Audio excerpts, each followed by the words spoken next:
বিজেপিকে আনুন, সাফ করে দেবো আমরা। একদম যত পার্থেনিয়াম আছে যাদবপুরে আমরা পরিষ্কার করছি। অনেকদিন ধরেই অভিযোগ আছে হাউসিং এর কেলেঙ্কারি, সম্ভবত আমার জানা নেই, যেটা 1-1.5 বছর আগেই তো সামনে এসেছে। রাজ্যে একাধিক জায়গায় শুট আউটের ঘটনা ঘটছে। মালদায় তৃণমূল নেতাকে খুনের সাক্ষী মেটাতে বা তৃণমূল কর্মীকে খুনের চেষ্টা। মালদায় ইংরেজবাজারে আইন শৃঙ্খলা নেই, তাই হচ্ছে। আর পূর্ব মেদিনীপুরে পাঁশকুড়ায় শিক্ষক চাকরি হারিয়ে মানসিক চাপে সহ্য করতে না পেরে সন্তোষ মণ্ডল। দুঃখজনক। সুবল সোরেনের পরে আরেকটা দুঃখজনক ঘটনা। এর জন্য মমতা ব্যানার্জি, আমি কালকে দেখছিলাম শিক্ষামন্ত্রী এই এসএসসির সুপ্রিম কোর্টের নির্দেশে 9 বছর পরে যে পরীক্ষা হলো তার ক্রেডিট মুখ্যমন্ত্রীকে দিচ্ছিলেন। ক্রেডিট যদি দেন 2016 সালে তো এই মুখ্যমন্ত্রী ছিল, ডিসক্রেডিটটাও তো তাকে দিতে হবে। ঝাড়খণ্ডে আবারও বাঙালি শ্রমিক, সন্দেশখালী শ্রমিক আক্রান্ত হয়েছে। খোঁজ নিয়ে দেখব।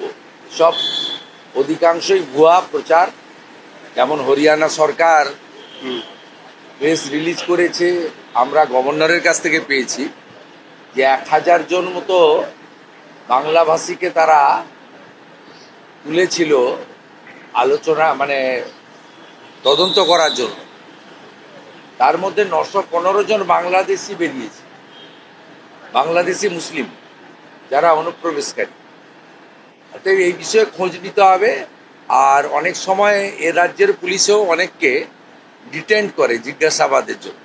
তার মানে এই নয় যে তাকে মামলা দিয়ে কোর্টে ফরওয়ার্ড করা বা তার উপর অত্যাচার করা। এটা আমাদের আগে সিআরপিসি আইপিসিতে প্রভিশন ছিল, এখন বিএনএসএ প্রভিশন আছে। সব হইচই করে লাভ নেই। যারা রবীন্দ্রনাথ ঠাকুরের ছবি পড়ায় তারা আর যাই হোক বাংলা বাঙালির রক্ষক নয়। যাদবপুরে আজকে বৈঠক হবে, ছাত্রী মৃত্যুর পর যাদবপুরে আজকে বৈঠক। কোনো লাভ হবে না, সিসিটিভিও লাগাতে দেবে না এবং ওখানে বন্দে মাতরমও গাইতে দেবে না।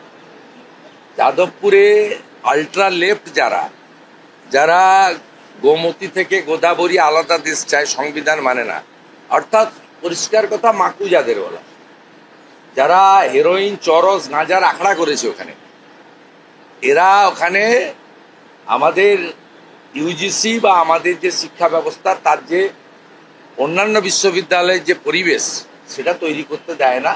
এবং এরা জাতীয়তাবাদী বিরোধী, রাষ্ট্রবিরোধী। এবং মমতা বন্দ্যোপাধ্যায় এদেরকে লালিত পালিত করেন। তার কারণ হচ্ছে এরা ভোটের সময় নো ভোট টু মোদি বলে, তার লাভ মমতা ব্যানার্জি পান। বিজেপিকে আনুন, সাফ করে দেবো আমরা। একদম যত পার্থেনিয়াম আছে যাদবপুরে আমরা পরিষ্কার করে দেবো। আমরা ছেড়ে দেব 10 টাকা। একটা বলছি, কি হচ্ছে বীরভূমে গোষ্ঠী কোন্দল, আবার অভিষেক বন্দ্যোপাধ্যায় যে ক্যামাক্সিতে আমি এসবে ইন্টারেস্টেড। আমরা ওদের হারাবো।